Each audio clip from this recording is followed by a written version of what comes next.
ಇವತ್ತು ಮೋದಿ 3 ರೈಲು ಗಿಫ್ಟ್ ನೀಡುತ್ತಿದ್ದಾರೆ.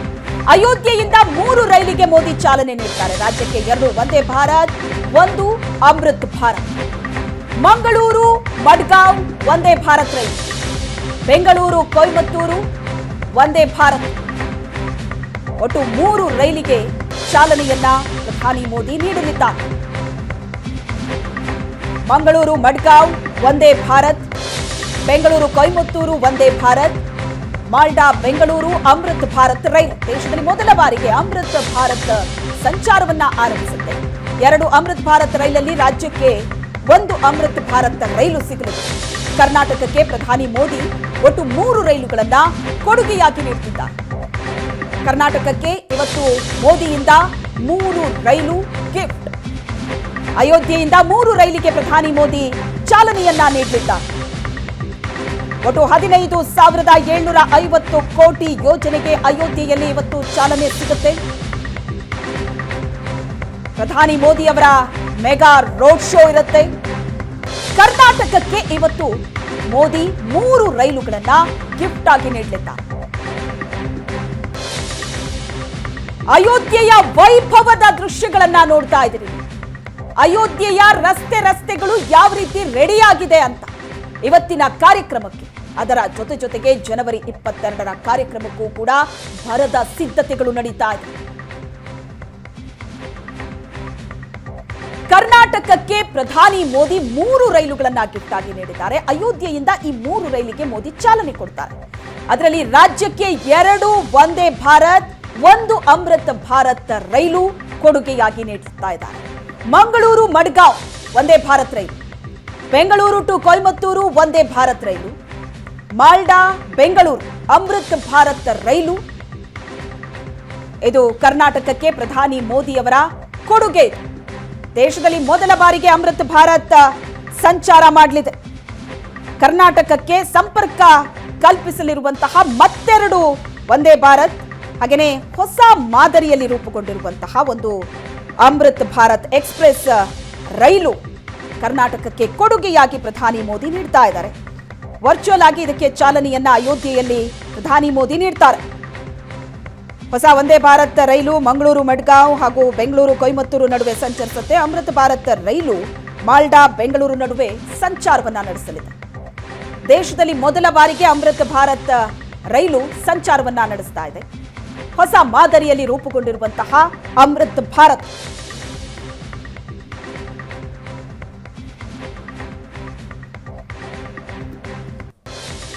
ಅಯೋಧ್ಯೆಯಲ್ಲಿ ಇವತ್ತು ನಡೆಯುವಂತಹ ಕಾರ್ಯಕ್ರಮಕ್ಕಾಗಿ ಭರ್ಜರಿಯಾದಂತಹ ಸಿದ್ಧತೆ ನಡೀತಾ ಇದೆ. ಮತ್ತೊಂದು ಕಡೆ 3 ರೈಲಿಗೆ ಪ್ರಧಾನಿ ಮೋದಿ ಚಾಲನೆಯನ್ನ ನೀಡಲಿದ್ದಾರೆ.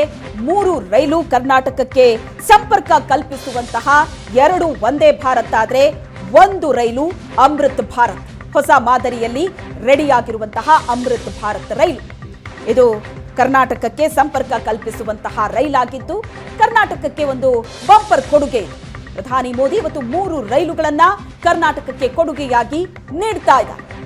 ಅದರ ಜೊತೆಗೆ ಅಯೋಧ್ಯೆ ಕಾರ್ಯಕ್ರಮದ ಬಗ್ಗೆ ಹೇಳೋದಾದ್ರೆ, ಅಯೋಧ್ಯೆ ನೆಲ ಇವತ್ತಿನ ಕಾರ್ಯಕ್ರಮಕ್ಕಾಗಿ ಯಾವ ರೀತಿ ಅಲಂಕಾರಗೊಂಡಿದೆ ಅನ್ನೋದರ ದೃಶ್ಯವನ್ನ ನೋಡ್ತಾ ಇದ್ದೀರಿ. ಅಯೋಧ್ಯೆಯ ಮೂಲೆ ಮೂಲೆಯಲ್ಲೂ ಕೂಡ ಯಾವ ರೀತಿ ಅಲ್ಲಿ ರಾಮನೂರು ಸಿದ್ಧವಾಗ್ತಾ ಇದೆ ಅನ್ನೋದರ ದೃಶ್ಯ ಇದು. ಇವತ್ತು ಏರ್ಪೋರ್ಟ್ ಮತ್ತು ರೈಲ್ವೆ ನಿಲ್ದಾಣ ಎರಡಕ್ಕೂ ಪ್ರಧಾನಿ ಮೋದಿ ಚಾಲನೆ ನೀಡುತ್ತಾರೆ. ಅದರ ಜೊತೆಗೆ ರೋಡ್ ಶೋ ಕೂಡ ಇರುತ್ತೆ.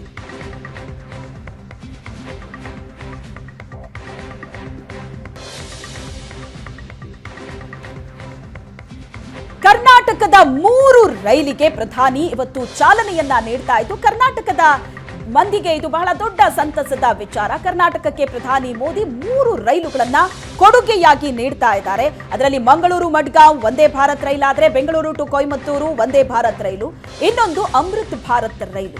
ಮಾಲ್ಡಾ ಬೆಂಗಳೂರು ಅಮೃತ್ ಭಾರತ್ ರೈಲು ಕರ್ನಾಟಕಕ್ಕೆ ಸಂಪರ್ಕ ಕಲ್ಪಿಸುವಂತಹ ಈ ರೈಲುಗಳು ಕರ್ನಾಟಕಕ್ಕೆ ಪ್ರಧಾನಿ ಮೋದಿ ಕೊಡುಗೆಯಾಗಿ ನೀಡ್ತಾ ಇದ್ದಾರೆ. 3 ರೈಲುಗಳು ಗಿಫ್ಟ್ ಆಗಿ ಸಿಗ್ತಾ ಇದೆ. ಇದರ ಬಗ್ಗೆ ಹೆಚ್ಚಿನ ಡೀಟೇಲ್ಸ್ ಕೊಡ್ತಾರೆ ನಮ್ಮ ಮಂಗಳೂರು ಪ್ರತಿನಿಧಿ ಭರತರಾಜ್ ಸಂಪರ್ಕದಲ್ಲಿದ್ದಾರೆ. ಭರತರಾಜ್, ಇವತ್ತು 3 ರೈಲಿಗೆ ಚಾಲನೆ ಸಿಗತ್ತೆ. ಅದರಲ್ಲಿ ಬಹಳ ಖುಷಿಯ ವಿಚಾರ ಇದು ಕರ್ನಾಟಕದ ಮಂದಿಗೆ. ಮಂಗಳೂರು ಮಡ್ಗಾಂವ್, ಬೆಂಗಳೂರು ಕೊಯಮತ್ತೂರು ಮತ್ತು ಮಾಲ್ಡಾ ಬೆಂಗಳೂರು ರೈಲು.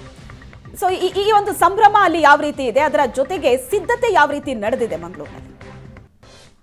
ಶ್ವೇತಾ, ಹೌದು. ಯಾಕಂದ್ರೆ ಈಗಾಗಲೇ ಮಂಗಳೂರಿಗೆ ಒಂದು ಕರಾವಳಿ ಭಾಗಕ್ಕೆ, ಅದರಲ್ಲೂ ಕೂಡ ದಕ್ಷಿಣ ಈ ಭಾಗ ಏನಿದೆ, ಈ ಭಾಗಕ್ಕೆ ಒಂದು ಒಂದೇ ಭಾರತ್ ರೈಲಿನ ಬೇಡಿಕೆಗಳು ಬಹಳಷ್ಟು ಇತ್ತು. ಅದರಲ್ಲೂ ಮಂಗಳೂರಿನಿಂದ ಬೆಂಗಳೂರಿಗೆ ಒಂದು ರೈಲು ಬೇಕು ಅನ್ನುವಂಥದ್ದು. ಆದ್ರೆ ತಾಂತ್ರಿಕ ಕಾರಣಗಳಿಂದ ಬೆಂಗಳೂರಿಗೆ ಅದು ಸಾಧ್ಯ ಆಗ್ಲಿಲ್ಲ. ಆ ಕಾರಣಕ್ಕಾಗಿ ಸಂಸದ ನಳಿನ್ ಕುಮಾರ್ ಕಟೀಲ್ ಒಂದು ರಿಕ್ವೆಸ್ಟ್ ಮಾಡಿದ್ರು, ಒಂದು ಕೇರಳ ಭಾಗಕ್ಕೆ ಇರಬೇಕು ಅಥವಾ ಗೋವಾ ಭಾಗಕ್ಕೆ ಒಂದು ಟ್ರೈನ್ ಬೇಕು ಅನ್ನುವಂಥದ್ದು. ಕೊನೆಯದಾಗಿ ಈಗ ಗೋವಾಗೆ ಒಂದು ಟ್ರೈನ್ ಸಿಕ್ಕಿದೆ. ಈಗಾಗಲೇ ಒಟ್ಟು ಇದರ ಅವಧಿ 8:30ಯಿಂದ 8:00ವರೆಗೆ ಒಂದು ಟ್ರೈನ್ ಹೊರಡಬೇಕು. 8:00ವರೆಗೆ ಹೊರಟು ಮಧ್ಯಾಹ್ನ 1 ಕಾಲಕ್ಕೆ ಅದು ಗೋವಾದ ಮಡ್ಗಾವನ್ನ ತಲುಪಲಿಕ್ಕಿರುವಂತದ್ದು. ಸುಮಾರು 4.5 ಗಂಟೆಯ ಅವಧಿಯಲ್ಲಿ ಈ ಒಂದು ಪ್ರಯಾಣ ಅಂತ್ಯವಾಗ್ಲಿಕ್ಕಿರುವಂತದ್ದು. ಹಾಗಾಗಿ ಈಗಾಗಲೇ ಎಲ್ಲಾ ತಯಾರಿಗಳಾಗಿದೆ. ಬಹುತೇಕವಾಗಿ ನಿನ್ನೆ ಕೂಡ ಆ ಒಂದು ಟ್ರಯಲ್ ರನ್ ಯಶಸ್ವಿಯಾಗಿ 2 ದಿನಗಳ ಕಾಲ ಟ್ರಯಲ್ ರನ್ ಗಳನ್ನೇನ್ ಮಾಡಿದ್ರು, ಅದೆಲ್ಲವೂ ಕೂಡ ಟ್ರ್ಯಾಕ್ ನಲ್ಲಿ 160 ಕಿಲೋಮೀಟರ್ ಸ್ಪೀಡ್ ನಲ್ಲಿ ಆ ಟ್ರೈನ್ ರೀಚ್ ಆಗುವಂತಹ ಒಂದು ಡೆಸ್ಟಿನೇಷನ್ ಅನ್ನ ರೀಚ್ ಆಗಿರುವಂತದ್ದು. ಹೀಗಾಗಿ ಕಾರ್ಯಕ್ರಮ ಆರಂಭ ಆಗಿರುವಂತದ್ದು.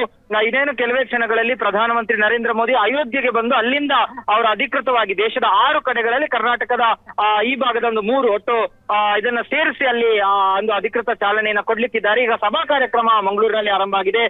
ಸಂಸದ ನಳಿನ್ ಕುಮಾರ್ ಕಟೀಲ್ ಅವರ ಅಧ್ಯಕ್ಷತೆಯಲ್ಲಿ ಸ್ಥಳೀಯ ಶಾಸಕ ಬಿಜೆಪಿಯ ವೇದವ್ಯಾಸ್ ಕಾಮತ್ ಸೇರಿದಂತೆ ಬಿಜೆಪಿಯ ಬಹಳ ದೊಡ್ಡ ಮಟ್ಟದ ನಾಯಕರುಗಳು, ಅದರ ಜೊತೆಗೆ ಒಂದಷ್ಟು ಕಾರ್ಯಕರ್ತರು ಕೂಡ ಮಂಗಳೂರು ಸೆಂಟ್ರಲ್ ರೈಲ್ವೆ ನಿಲ್ದಾಣದಲ್ಲಿದ್ದಾರೆ. ರೈಲು ಕೂಡ ಸಿದ್ಧವಾಗಿ ನಿಂತಿರುವಂತದ್ದು. ಇವತ್ತಿನ ಜರ್ನಿ ಬಹಳ ತಡವಾಗಿ, ಯಾಕಂದ್ರೆ ಆ ಒಂದು ಉದ್ಘಾಟನೆ ಆದ ಬಳಿಕ ಆ ಒಂದು ಜರ್ನಿ ಆರಂಭ ಆಗ್ಲಿಕ್ಕಿರುವಂತದ್ದು. ಅನೇಕ ಜನ ಈಗಾಗಲೇ ಪಾಸ್ ಪಡೆದಂತವ್ರು ಇವತ್ತು ಬಹುತೇಕರು ಪಾಸ್ ಪಡೆದು ಗೋವಾಕ್ಕೆ ಪ್ರಯಾಣವನ್ನು ಬೆಳೆಸಲಿಕ್ಕಿರುವಂತದ್ದು. ಆದ್ರೆ ಇವತ್ತಿನ ಪ್ರಯಾಣದಲ್ಲಿ ಅಲ್ಲಲ್ಲಿ ಮಂಗಳೂರಿನ ಸುರತ್ಕಲ್ ಆಗಿರಬಹುದು ಮತ್ತು ಉಡುಪಿಯಲ್ಲಿ, ಅದರ ಜೊತೆಗೆ ಉಡುಪಿಯ ಬೇರೆ ಬೇರೆ ದಾರಿಗಳಲ್ಲಿ ಆ ಒಂದು ಟ್ರೈನ್ ಅನ್ನ ನಿಲ್ಲಿಸ್ತಾರೆ. ಅದಕ್ಕೆ ಸ್ವಾಗತವನ್ನ ಕೋರುವಂತ ಕಾರ್ಯಕ್ರಮಗಳು ಇರುವಂತದ್ದು. ಅದರ ಜೊತೆಗೆ ಗೋವಾಕ್ಕೆ ಸಾಗುವ ದಾರಿಯ ಮಧ್ಯೆ ಕೂಡ ಅಷ್ಟೇ ಕಾರವಾರ ಸೇರಿದಂತೆ ಗೋವಾದ ಬೇರೆ ಬೇರೆ ಭಾಗಗಳಲ್ಲಿ ಆ ಟ್ರೈನಿಗೆ ಬಿಜೆಪಿ ಪಕ್ಷದ ವತಿಯಿಂದ ಮತ್ತು ಒಂದಷ್ಟು ಅಲ್ಲಿನ ಸ್ಥಳೀಯಾಡಳಿತಗಳ ವತಿಯಿಂದ ಅದನ್ನ ಸ್ವಾಗತ ಕೋರಿ ಅದಕ್ಕೆ ಒಂದು ಶುಭವನ್ನ ಕೋರಿ ಅಲ್ಲಿಂದ ಅದನ್ನ ಮುಂದುವರಿಸ್ತಾರೆ. ಹಾಗಾಗಿ ಇವತ್ತಿನ ಅವಧಿಯಲ್ಲಿ ಒಂದಷ್ಟು ಕೊಂಚ ಬದಲಾವಣೆ ಆಗಬಹುದು. ಅವರೊಂದು 12 ಗಂಟೆಗೆ ಇವತ್ತು ಟ್ರೈನ್ 12:30 1 ಗಂಟೆ ನಂತರ ಹೊರಟರು ಕೂಡ ಸಂಜೆಯ ಹೊತ್ತಿಗೆ ಅದು ಗೋವಾವನ್ನ ತಲುಪಬಹುದು. ಆದ್ರೆ ನಾಳೆಯಿಂದ ಅಧಿಕೃತವಾಗಿ ಅದು ಎಕ್ಸಾಕ್ಟ್ ಟೈಮ್ 8:00ವರೆಗೆ ಬೆಳಿಗ್ಗೆ ಹೊರಡುತ್ತದೆ. ಮತ್ತೆ 8:00ವರೆಗೆ ಹೊರಟು ಒಂದು 9:50 10 ಗಂಟೆ ಸುಮಾರಿಗೆ ಉಡುಪಿಯನ್ನು ತಲುಪುತ್ತೆ. ಅಲ್ಲಿಂದ ಮತ್ತೆ 12 ಗಂಟೆ ಸುಮಾರಿಗೆ ಅದು ಕಾರವಾರವನ್ನು ತಲುಪುತ್ತೆ. ಅಲ್ಲಿಂದ ಬಳಿಕ ನೇರವಾಗಿ ಅದು ವಡಗಾವ್ಗೆ ತಲುಪಲಿಕ್ಕಿರುವಂತದ್ದು. ಒಟ್ಟು 4.5 ಗಂಟೆಯ ಅವಧಿಯಲ್ಲಿ ಮತ್ತೆ ಸಂಜೆ 6 ಕಾಲಕ್ಕೆ ಹೊರಟ ಟ್ರೈನ್ ಮತ್ತೆ ಮಧ್ಯಾಹ್ನ ರಾತ್ರಿ ಸುಮಾರು 10:30 10:45 ಸುಮಾರಿಗೆ ಮಂಗಳೂರನ್ನು ತಲುಪುತ್ತೆ. ಒಟ್ಟು ಗೋವಾಗೆ ಈ ಒಂದು ನ್ಯೂ ಇಯರ್ಗೆ ಯಾರೆಲ್ಲ ಟ್ರಿಪ್ ಹೋಗಬೇಕು ಅನ್ನುವಂತ ಪ್ಲಾನ್ ಮಾಡ್ಕೊಂಡಿದ್ದಾರೆ ಅವರಿಗೆ ಇದು ನಿಜಕ್ಕೂ ಕೂಡ ಒಂದು ಸುವರ್ಣ ಅವಕಾಶ. ಹಾಗಾಗಿ ಮಂಗಳವಾರವನ್ನ ಹೊರತುಪಡಿಸಿ ವಾರದ 6 ದಿನಗಳ ಕಾಲ ಕೂಡ ಈ ಪ್ರಯಾಣ ಇರ್ಲಿಕ್ಕಿರುವಂತದ್ದು. ಥ್ಯಾಂಕ್ ಯು ಭರತರಾಜ್, ನಿಮ್ಮೆಲ್ಲ ಡೀಟೇಲ್ಸ್.